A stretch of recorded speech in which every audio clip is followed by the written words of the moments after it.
Iluminação do criatório, do ambiente de reprodução. A iluminação, ela é basicamente artificial ou mista. Como assim, Lulu? Artificial ou mista? Não é só artificial por lâmpadas, já que se trata de ambiente doméstico. A grande maioria das vezes, sim, é artificial.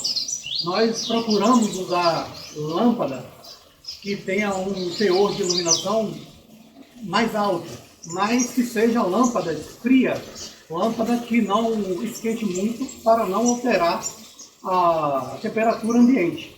Se for no caso de regiões frias do país, sul e sudeste, você pode estar até usando lâmpadas que seja quente, né, para ajudar a nivelar a temperatura, além de uso também de aquecedores, que muitas pessoas que têm criatórios e criadores de grande porte, e até pequeno porte em região sul e sudeste, região mais fria, costumam fazer um investimento para ter um aquecedor para dar uma nivelada e manter a temperatura, já que essas regiões são mais quentes. Se no caso não for tão quente assim, você pode estar usando a lâmpada que aqueça, né? Que ajuda também além de iluminar, manter o ambiente mais aquecido. No caso das lâmpadas, a iluminação artificial, nós temos alguns pré-requisitos. O primeiro dele é a intensidade da iluminação. Quanto mais claro, melhor. Lâmpadas de 100 watts é excelente, e lâmpadas de LED, é o que eu uso aqui. A outra preocupação é o tempo de iluminação. Quando irá se iniciar e quando irá escurecer, se extinguir essa iluminação desse local. Já no caso do tempo de iluminação, do início e o fim, nós costumamos simular muito o ambiente natural, né? O dia. O horário que o dia amanhece aí na sua região, né? Você coloca o horário que o time, ou você, ou alguém, ou secretária, ou esposa, irá ligar as luzes. O indicado é que essas luzes se iluminem, né, e se apaguem automaticamente. Por isso tem uns times, né, digitais e analógicos. São um aparelhozinho que tem um custo bem barato, acessível. Vou mostrar para vocês aqui. Esse é o time. Ele liga e desliga a luz de forma programada. Esse daqui é o analógico. O digital é basicamente a mesma aparência, mas tem um mostrador digital aqui que mostra o tempo. E com o uso desse equipamento, você irá determinar o início e fim da iluminação e o tempo que esse local irá permanecer iluminado. Nós colocamos para iluminar de acordo com a iluminação natural, simulando a natureza. O horário do dia que o sol clareia totalmente na sua região, você pode colocar de maneira igual, né, para acompanhar todo o ambiente externo também. Isso ajuda e aguça o espaço. Mas se você tiver a necessidade que se inicie um pouco mais tarde ou um pouco mais cedo, de acordo com a sua necessidade aí, você irá programar de acordo que atenda a necessidade do seu espaço e do seu tempo. E no final, também, costumamos usar também o mesmo parâmetro da natureza. O horário que se escurece aí na sua região, você vai colocar de maneira bem similar. Eu costumo colocar de 20 a 30 minutos antes. Por que isso, Lulu? Porque ele desligando 30 minutos antes, ele vai ficar só na iluminação, de um pouco da iluminação natural que entra pela janela ou pelo basculhante. Então, ele desligando 20, 30 minutos antes da luz natural cessar todo, os pássaros vão sentir que está caindo a noite e as fêmeas irão se recolher para o ninho para chocar seus ovos e esquentar seus filhotes, não ocorrendo a situação, o incidente de o local se escurecer totalmente e a fêmea ficar perdida, se batendo, não voltar para o ninho para chocar os ovos e não voltar para o ninho para esquentar os filhotes. Muitos ovos goram, né? Muitas fêmeas jogam o ovo para fora se debatendo, pois não achou o caminho de ir. E também os filhotes morrem de frio, porque a fêmea não acertou botar para o ninho, porque estava muito escuro. Então, colocando para desligar 20, 30 minutos antes, o local vai apagar as luzes artificiais, mas a iluminação natural que entra um pouco, vai possibilitar que a fêmea já se recolha. Entenda que, ó, as luzes diminuíram, então está chegando a noite, deixa eu voltar para o ninho. Então ela acha o local para voltar para o ninho.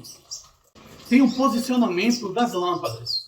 Aqui está, gente, a prateleira, né? E aqui está a prateleira. Você não irá colocar a lâmpada aqui, porque se você colocar a lâmpada aqui, vamos supor que aqui é a primeira prateleira, né? A última prateleira de cima. Se você colocar a lâmpada, aqui é o teto, se você colocar a lâmpada muito próximo da prateleira, as gaiolas que irão receber o maior número de iluminação serão a primeira, a segunda e um pouquinho da terceira. As outras vão ficar escuras com o sombreamento da prateleira. O que é que você faz? Você pega essa lâmpada e afasta ela 1 metro, 1,5 metro ou 2 metros, 1,5 metro é mais indicado, da prateleira. Porque essa iluminação ela vai pegar nessa prateleira e em todas as outras de forma mais uniforme e deixando as prateleiras mais iluminadas. A iluminação é muito importante para que as fêmeas se sintam um pouco como o ambiente da iluminação natural, né? Então, o posicionamento da lâmpada 1 metro a 1,5 metro distante no teto da prateleira ajuda que essa iluminação pegue mais igual, de forma mais uniforme em todas as prateleiras, ok? Porque se você aproximar ela aqui, ó, essa iluminação vai direcionando só para as 2 primeiras. As outras ficam sombreadas, escuras. As fêmeas vão demorar a aprontar.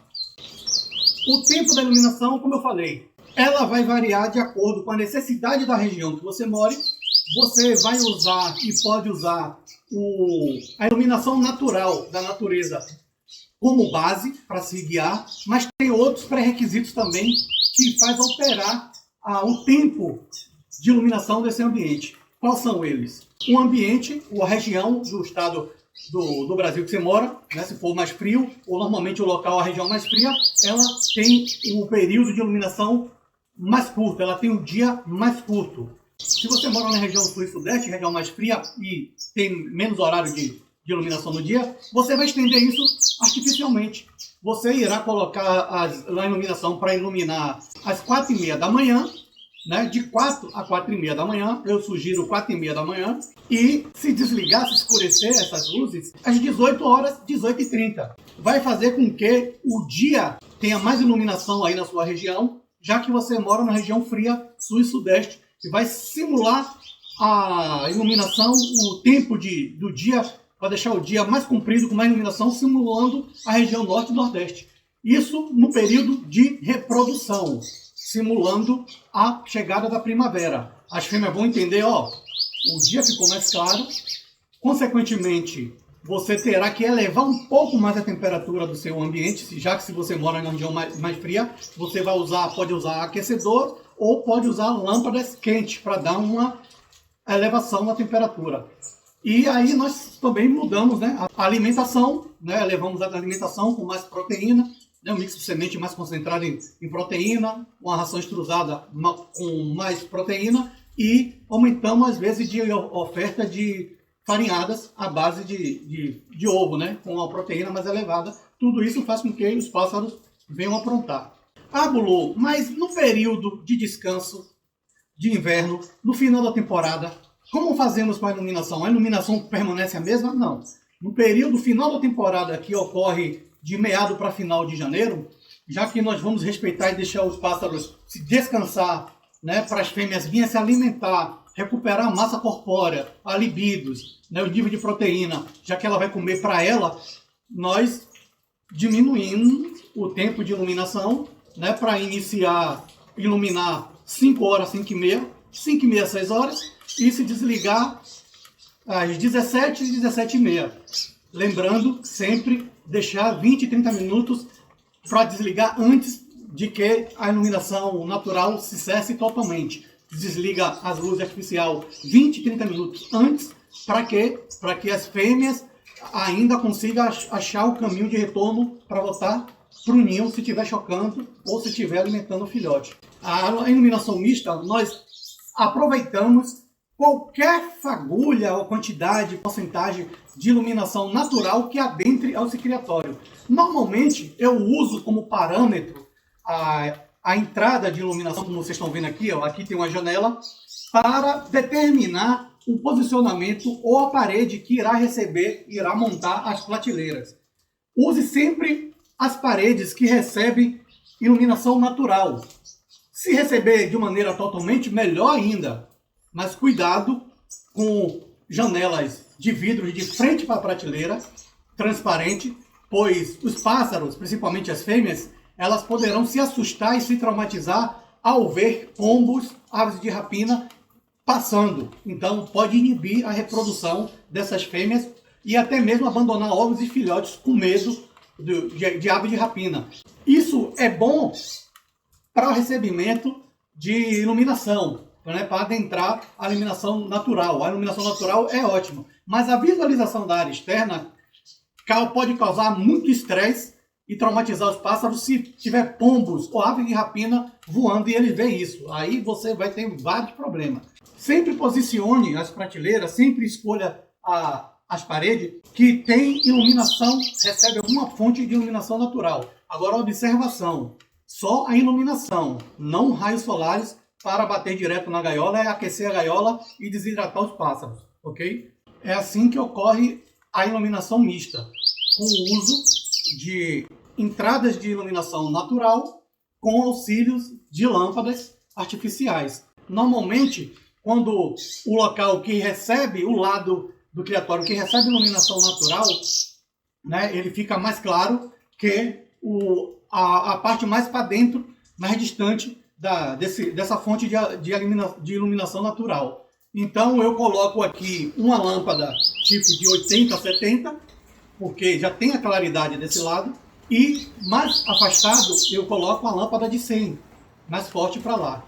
Mas se você quiser colocar de 100 também, ótimo, pode. Mas eu recomendo não forçar muito, porque senão duas iluminação forte pode causar algum tipo de atrito ou cegueira nas pupilas, né, na visão dos pássaros. Então, já que tem uma iluminação natural aqui, boa, eu coloco uma lâmpada aqui se tiver necessidade. Se não tiver necessidade, eu não coloco. E se tiver necessidade, eu já coloco uma lâmpada mais fraca que as outras lâmpadas que estão no local menos claro, ok? Bolu, e como fica o banho de sol? Os pássaros não tomam banho de sol? Não, os pássaros de criatórios, de criadouros, não tomam banho de sol, gente. O sol que eles têm acesso é essa entrada de iluminação natural que traz os raios solares UV e UVA, né, um pouco para dentro do criatório. Mas não tomam banho de sol. As fêmeas não devem, não é que não podem, não devem mexer na gaiola da fêmea para levar para outro local. Ali é o galho da árvore que ela escolheu para fazer seu ninho na natureza. Se você cortar aquele galho da árvore e botar o ninho em outra árvore, ou até a mesma árvore de outro galho, essa fêmea já abandonou esse ninho. Então, nós sempre imitamos a natureza. Então, o local da gaiola da fêmea é esse, não mexe. A única coisa que mexemos na gaiola da fêmea é a bandeja para limpar, bebedouro para trocar água e limpar, e o comedouro externo para evitar adentrar a mão na gaiola. Comedouro externo, trocou a comida e botou. A gaiola da fêmea não é recomendado mexer. Então, banho de sol para criatórios, que tem muitos pássaros, não é viável. E como nós fazemos para suplementar e para equilibrar essa falta, essa carência? Primeiro, a iluminação mista. Nós procuramos posicionar as prateleiras, armar prateleiras em paredes que recebam algum grau de iluminação natural que traz os raios UV e UVA, além só de iluminação.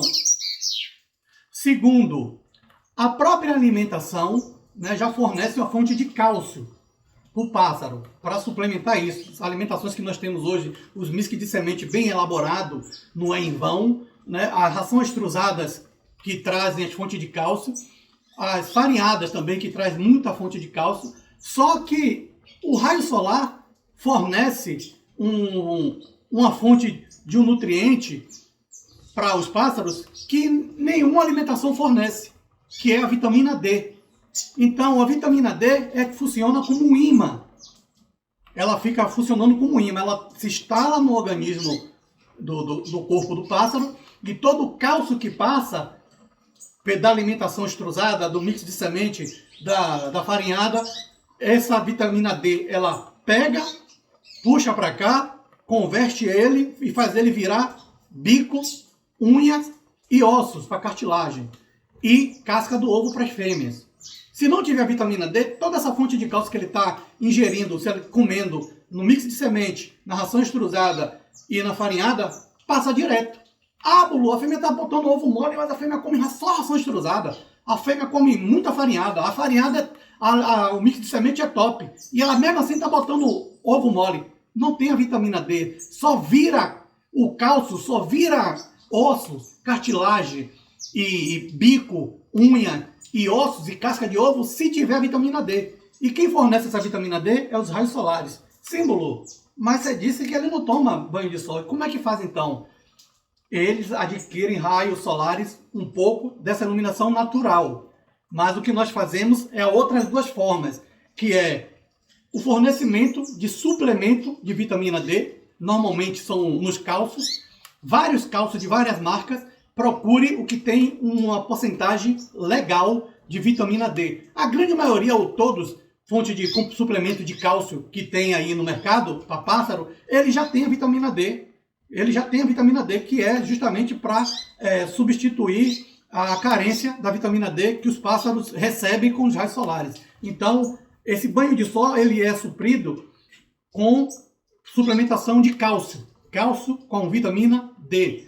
A outra fonte e a outra forma que nós temos de fornecer esse cálcio, essa vitamina D para os pássaros, é com o uso de lâmpadas especiais para pássaros. Existe lâmpadas no mercado que é lâmpadas para criação de pássaros. Existe aquelas lâmpadas para réptil, para aquário. Não é só uma mera iluminação. Ela simula e emite os raios VA e UVB, que fornecem a vitamina D em contato com o corpo dos pássaros. Então você pode usar a lâmpada num determinado período, no início da temporada, não é o tempo todo. Essa lâmpada que fornece os raios UV, UVB, UVA, não fica igual a iluminação o ano todo não, gente. Nós usamos ela quando vai se aproximar a temporada de reprodução, né? Ou então na muda de pássaro, na muda de pena dos pássaros. Aí nós também colocamos a lâmpada nesses dois períodos. Para muda, no início da muda e na proximidade da temporada, né? Mas hoje em dia, o que é mais usado comumente é a suplementação por vitamina D, né? Na água ou na farinhada, ok?